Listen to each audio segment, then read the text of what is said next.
കേരളത്തിലെ മരണനിരക്ക് കുറഞ്ഞതുകൊണ്ട്, അതായത് കേരളത്തിലെ ആളുകൾ മരിക്കാത്തത് കൊണ്ട് പെൻഷൻ അധിക ബാധ്യതയായെന്ന് നമ്മുടെ മന്ത്രി സജി ചെറിയാൻ പറഞ്ഞിരിക്കുന്നു. കേരളത്തിലെ ആളുകൾ പെട്ടെന്ന് മരിച്ചു പോകണം.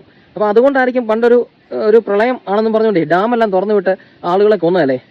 അപ്പം പറഞ്ഞു വന്നത്, കേരളത്തിൽ മരണനിരക്ക് കുറഞ്ഞതുകൊണ്ട് പെൻഷൻ അധിക ബാധ്യതയുണ്ട്. അപ്പം കൂടുതൽ ആളുകൾക്ക് പൈസ കൊടുക്കേണ്ട ഒരു അവസ്ഥ വന്നു സർക്കാരിൽ നിന്ന്. ഒന്ന് നോക്കിക്കോണം ഇവൻ്റെയൊക്കെ മനസ്സിലെ ദുഷ്ചിന്തയെ.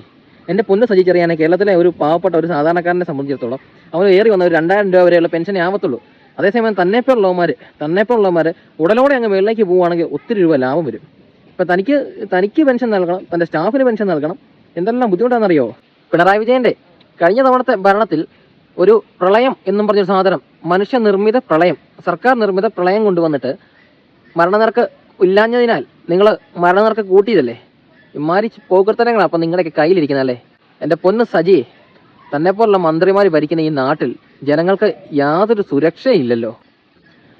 അതുമാത്രമല്ല, ഇനി പുതിയ തലമുറയിൽ ആർക്കും പെൻഷൻ കൊടുക്കേണ്ടി വരത്തില്ലല്ലോ. നിങ്ങൾ ഭരിക്കുമ്പോഴത്തേന് മൊത്തം MDMA സിന്തറ്റിക് ഡ്രഗ്സ് ഉപയോഗിക്കുന്നത് കൊണ്ടിട്ട് ഇനി ആർക്കും കൊടുക്കേണ്ടി വരത്തില്ലല്ലോ. ആർക്കും പെൻഷൻ കൊടുക്കേണ്ടി വരത്തില്ല. എല്ലാം 5-6 കൊല്ലം കൊണ്ട് മൊത്തം ചത്ത് തുറഞ്ഞോളുമല്ലോ.